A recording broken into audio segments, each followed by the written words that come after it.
And welcome back. We're moving into our final segment for today, and we've been joined by Belizean writer, journalist, poet, and living in Jamaica, Kalilah Enriquez. Good morning and welcome to the show. Hi, good morning to you, Marleni, William. It's nice to see you. And I said yesterday that you're proof that CSME works, right? Yes. I have my school certificate and everything. Now, Kalilah, let's talk about what you've been up to since leaving Belize and what actually prompted you to make that bold step, because for a lot of people, moving into the Caribbean is not something, moving to States or Europe is something that people think about, not necessarily the Caribbean. Yeah, well, what happened is I did my undergraduate degree in journalism in New York, and while I was there doing this degree, I realized that a lot of the stuff that they were teaching wasn't necessarily relevant or applicable to Belize, because I always had this mind that I was going to come back home and work. And they are teaching for these large newsrooms, and that is not our situation here.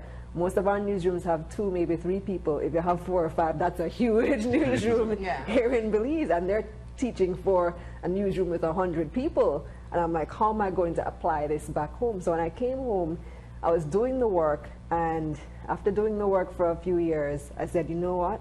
I want to find a way to get an education that would be more relevant to our situation here. So when I wanted to do my master's degree, I decided to go to CARMAC, Caribbean Institute of Media and Communications at UWI in Kingston.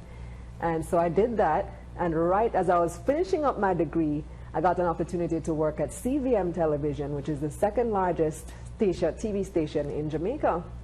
So that was very exciting. And it also gave me the opportunity to learn things that I wouldn't have learned in the classroom, which is what I was craving, that professional development. And from there, things just took off. I got other opportunities, and that's why I decided to stay. But I've always been in touch with home. I watch Channel 5 and Channel 7 News every single morning as soon as I get off the air, and keep up to date with what's going on in Belize for sure. Yeah. Now, looking at the opportunities that have come your way, what do you think has been your particular appeal? Oh, that's a good question. I'd have to ask my viewers and my listeners. But I think I was a bit nervous going over there into a new environment, being a Belizean, because people aren't as familiar with, in Jamaica, aren't as familiar with Belizean people. They're like, oh, Belize, good football team. I'm like, no, that's Brazil. we can say yes, no, though. But I already knew that they were referring to us, right? Well, yeah, we can say yes, no. I think the appeal would come with it's hard work. At first, some people might say, oh, she's telegenic, she looks good on camera, but then people realize quickly that it's a lot more than that, because it takes a lot more. It takes the hard work and the dedication, the staying up at night, the research, for you to have staying power. Because anybody can look cute on TV, but if you don't have the brains to go behind it, and you're not willing to put in the work, you won't last. The reason I asked that particular question is looking at your background here in Belize. You were a news editor, you were a television host as well, television radio host. And what a lot of people don't understand about working in the media in Belize is how you have to take on multiple roles very often. And where you point out the specific example of getting trained in the States, where they have multiple people to contribute to the one person on air. We kind of have to be all-encompassing here. How much did that experience help you in starting your work in Jamaica? The experience in the United States? No, the experience here in Belize. Oh my goodness. It was a big catalyst, I'd definitely say, because you're working and you're doing all these roles. I didn't know what a producer was until I got to Jamaica. I was on the Creme Morning Show, and we pretty much produced our own show. And you're there, you take calls, and you tell somebody, yeah man, come through up on the show tomorrow morning, 8 o'clock, and you could, and then somebody else shows up and wants to come on air, and we as the hosts are managing that process. And there is actually a title, a role, called a producer that's supposed to be doing that. And on my show in Jamaica right now, I do radio. I do, strangely enough, I'm doing the same thing I used to do in Belize, morning radio and news. Pretty much the same type of role, right?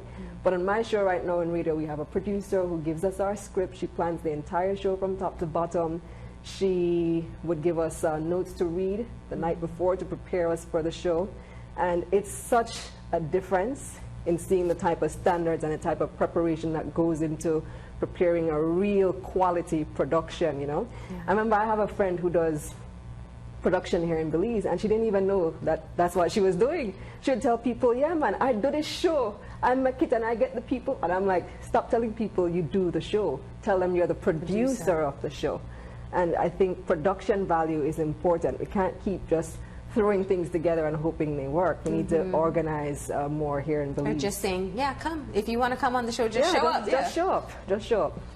Now, you're talking about the differences. Was there also a need for a kind of a cultural kind of adjustment in terms of the issues and stuff? Because we in Belize very often, we more copy Jamaica than Jamaica latches on to what we have. Right. So how much of it is, you know, you had to make a cultural adjustment to actually fit into their cultural context?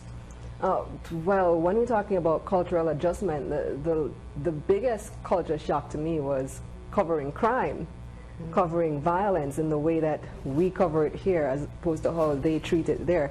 And you know Jamaica is notorious as being a crime hotbed. It's not the whole island that is like that. Yeah. People have this perception of Jamaica as being just this really outer place, and it's not necessarily like that. That's the perception of the place. And they're actually, believe it or not, quite conservative people, at least on the outside. And the things that we show on our news, they would never show, like bodies on the street and the blood and all that stuff. They would never, ever, ever show that there, and that's their standard. Trinidad has a different standard. They show all the blood and gore, just like Belize does, Guyana does as well. But Jamaica would never, ever, people would be outraged if you show stuff like that, because that's what they're used to.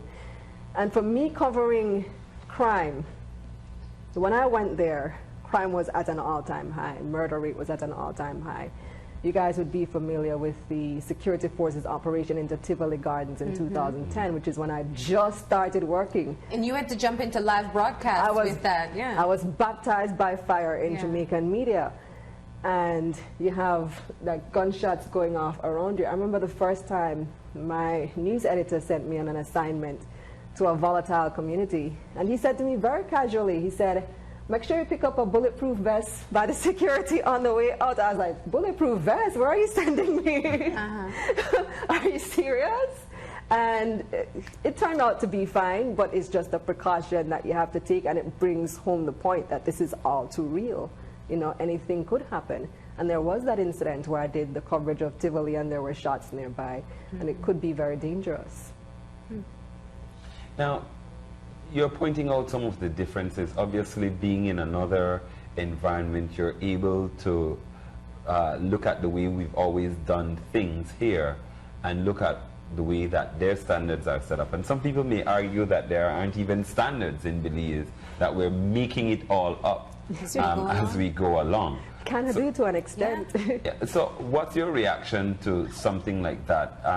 Because people think, you know, the whole coverage and showing everything keeps it real, but is it really necessary? I think there are times when it is good, because there are times when I am doing the news in Jamaica and you're constrained to keeping your story, to trying as much as possible to keep it to 2 minutes.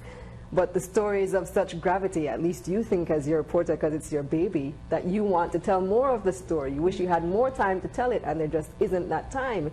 And so Belizean media has that advantage in that they have the time that they can take as long as they wanted to tell a story. They can run a feature for 10 minutes. They won't call it a feature because it's not edited like a feature, but you can have a 10-minute story.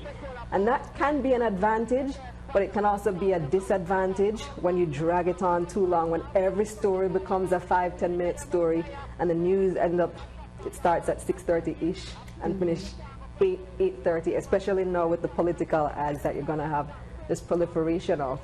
And people get bored and tune out when you have that type of dragging on of the news, for example. And then you do an injustice to your viewers because they end up not watching the stories that come on later in the newscast because they change the channel to Scandal or Empire or whatever else comes on at 7 o'clock. Yeah. And you're absolutely right, because we don't necessarily have all the time direct feedback from the viewers, especially about length of stories, how long people tune into the news, whether or not they've seen something at the end of the broadcast versus halfway through, or of course the lead story. Viewer retention. Yeah. Now, looking back now, because I want to point out the fact that you have been back several times offering training to media personnel here. Yeah. With the experience that you've been able to attain in Jamaica and your multiple roles, what is your hope coming back and working with other media professionals? I am hoping that they can get some of the standards. My big thing, though, is writing. The workshop that I'm doing today and tomorrow is about sensitization, awareness, and training on how to cover issues of violence against women, of femicide, and human trafficking. It's very specific to that. The last training that I did was about news writing and news presenting, because my passion is writing, and I've developed a real appreciation for presenting as well. And so if we can start learning to write properly for news and realizing that you're not when you're in media, it's not to impress anybody with your large vocabulary. It's about reaching everybody. It's about reaching the lowest common denominator so that even a small school child can understand what you're trying to say.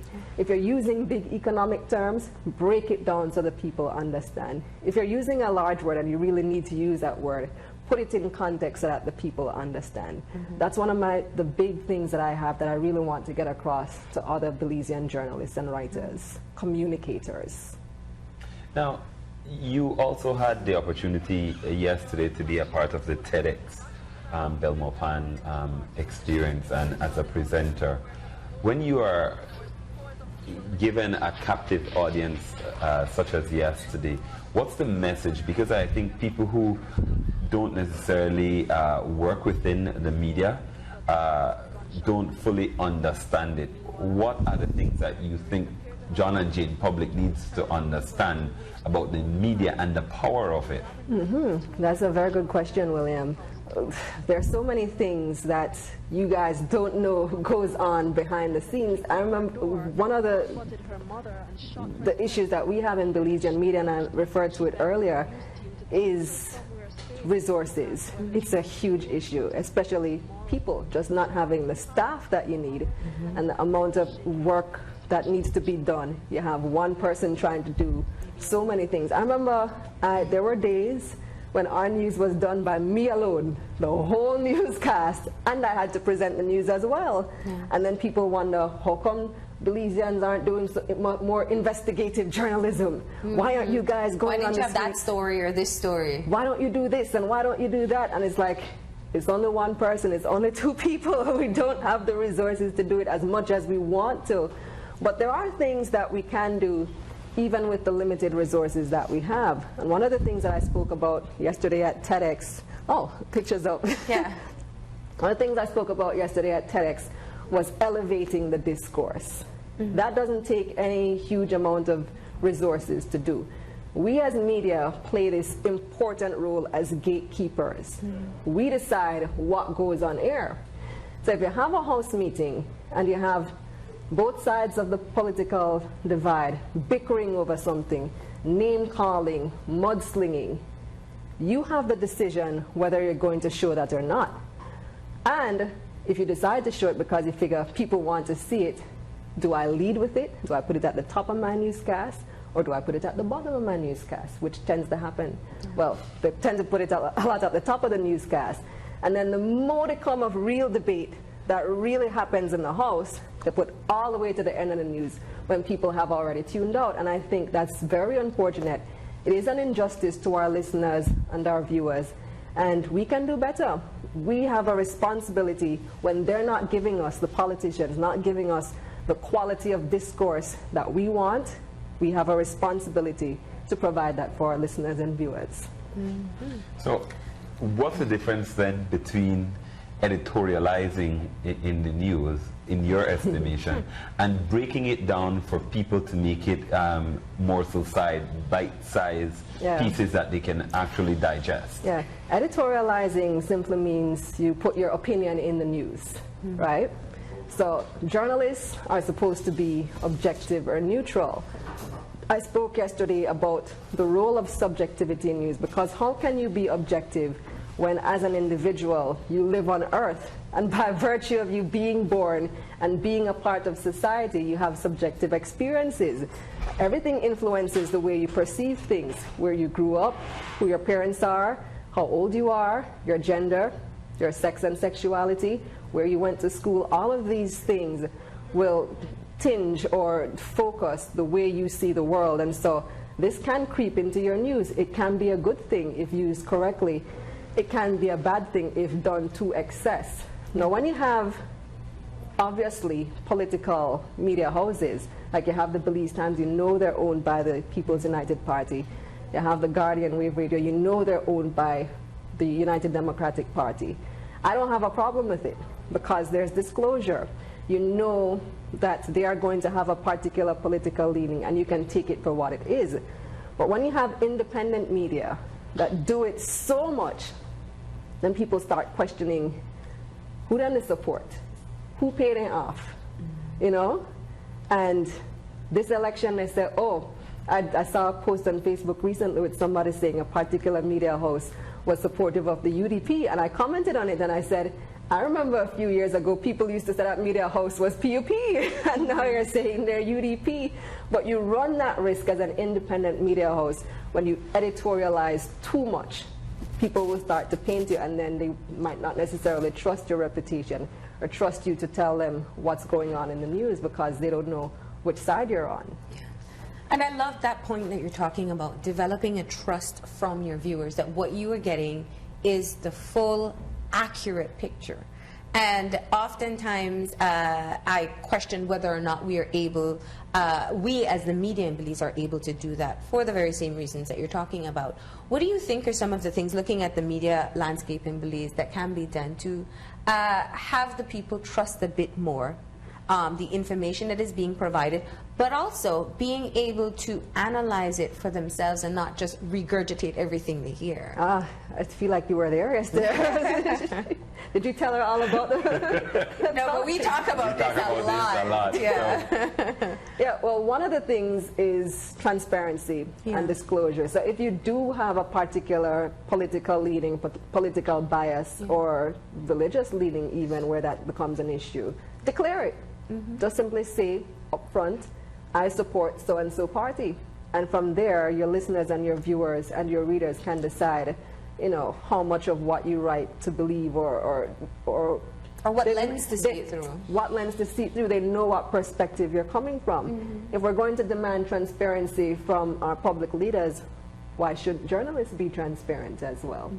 You know, so that's one of the things that I think is really important. What else did you ask me about, Marleni? About people regurgitating the information they hear and not analyzing it. Yes, that is a very important point that I brought up yesterday as well, because sometimes you have, I did a story recently where you had, the government was saying it was the buyback of the Petrocaribe deal. The Jamaican government owed Venezuela 3.2 billion US dollars for Petrocaribe oil. That's the amount that it accumulated to. And they had the opportunity to pay off that debt for 1.5 billion US dollars. That's less than half price. So it sounds like a pretty good deal. The government is like, yes, we're doing this, and debt to GDP is going to come down by X%, by 10% actually. And sounded really good until the opposition pointed out that they actually borrowed the money on the international capital markets at 7% interest rate to pay off this debt. Now compare 7% interest rate to what Petrocaribe offers, 1% interest rate. 7% is way higher than 1%, and they would be paying the 7% for 30 years as opposed to 25 years on the Petrocaribe. So you have the government saying it's a good deal and the opposition saying it's a bad deal. Who do you believe? You know? And many journalists, how they approached it, even in Jamaica, was simply to report both sides. The government says it's good, the opposition says it's bad. I thought that we had a responsibility to go beyond that and to help people understand and analyze for themselves whether it was a good deal or a bad deal. So I actually did the numbers, and fortunately I like math, so I tend to do these types of stories. And I concluded that it was a good deal, marginally so, marginally, but a good deal for that reason and because of the other economic effects that it was going to have. And I think that helped my listeners, even though it may appear somewhat subjective and I'm interpreting things for them, I think we do have a role to play in providing that level of analysis rather than having people just confused. He said, she said, and we don't know who to believe. Now, Kalilah, 7 years outside of the Belizean construct, right? And you can't believe it's 7 years already. Has it been? I didn't. Yeah. And looking at that from the point of view that, okay, you've not completely disconnected from it. And you talk about media and so many other things happening, and the role of the media is something that people continue to talk about. When things aren't happening within the society, people, you know, even politicians have started putting the blame on the media. It's because of the media feeding into this. How do you view that as a media professional, but you're also operating outside of Belize, and you read voraciously, as you said before, the media reports? How do you view that in terms of how the media is able to shape the conversation that is happening in Belize? You know, politicians and other people, when they find themselves in hot water, love to blame the media, don't they? And it's the easiest scapegoat. It's blaming the messenger. And that's exactly what we are. We're the messenger. We report what happens. And in order to deflect attention from yourself, you try to say, you're the one who's telling the people all this foolishness. We're like, no, you're the one who did the foolishness. You take responsibility. You take accountability. That is not unique to Belize. That happens everywhere. You get it a lot in Jamaican media. You have one particular politician who loves to curse the media. Most recently, there was a front page photograph of him flipping the bird to the media, and that was published. And it happens in American media, it happens in British media, it happens all over the world because, like we said, we're blaming the messenger. And I think we have a responsibility to do our jobs. You do your job, we do our jobs, you know? If you do your job well, we will report positively about you. If you do your job poorly, we will report bad things about you. So, you know, stop trying to deflect on us. We're just doing what we're supposed to do. One final question from me, because you were talking about what comes at the top of the news. There has been this ongoing conversation as to whether if it bleeds, it leads should be the way that news is handled in Belize. How is it handled in Jamaica, given the fact that they also have some of the challenges with violence and crime that we have as well? Yeah, I remember when I was still here in Belize doing media, I defended vigorously our position of if it bleeds, it leads, because I think every human life is so valuable that the taking of one life warrants a national discussion. Murder is a very, very, very serious issue, and it's not to be taken lightly. It's not to be trivialized.